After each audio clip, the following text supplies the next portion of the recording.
लंका पर चढ़ाई और मां सीता को रावण के बंधन से मुक्त कराने के उद्देश्य से प्रभु राम और उनकी सेना ने समुद्र पर एक अद्वितीय और दिव्य सेतु का निर्माण किया। यह घटना न केवल उनकी रणनीतिक कुशलता का परिचय देती है, बल्कि उनकी असीम श्रद्धा, विश्वास और साहस की मिसाल भी पेश करती है। इस सेतु निर्माण के पीछे ईश्वर और भक्त के आपसी प्रेम, समर्पण और अद्भुत चमत्कार की कथा छिपी हुई है।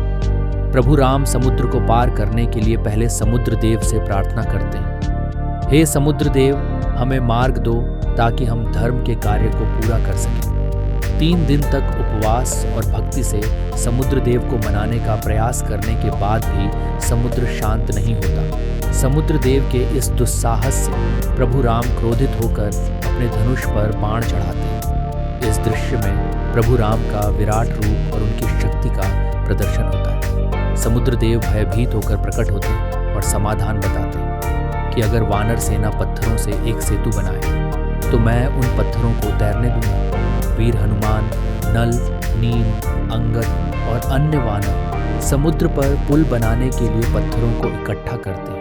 नल और नील अपनी शक्ति से पत्थरों को पानी में तैराने लगते हैं। पत्थरों पर प्रभु राम का नाम लिखा जाता है और यह नाम ही उन्हें तैरने की शक्ति देता है। वानर सेना दिन रात सेतु बनाने में जुटी रहती है। वीर हनुमान और अन्य वानर बड़े बड़े पत्थरों को उठाकर लाते हैं और एक अनुशासन और सामूहिक प्रयास से सेतु का निर्माण करते हैं। ये पुल 100 योजन लंबा और 10 योजन चौड़ा बनता है। समुद्र पर बनने वाला यह सेतु केवल पुल नहीं, बल्कि राम भक्तों की एकता और प्रभु राम के प्रति उनकी निष्ठा का प्रतीक बन गया। सेतु तैयार होने के बाद प्रभु राम की सेना ने धर्म युद्ध की ओर पहला कदम बढ़ाया। प्रभु राम, लक्ष्मण और वानर सेना इसे पार करते हैं। सभी का मन उत्साह और विजय की भावना से भरा हुआ है। यह सेतु केवल एक मार्ग नहीं था, बल्कि यह विश्वास और भक्ति की अटूट शक्ति का प्रमाण था। प्रभु राम का सेतु निर्माण भारतीय इतिहास और आध्यात्मिकता का एक अमर अध्याय है।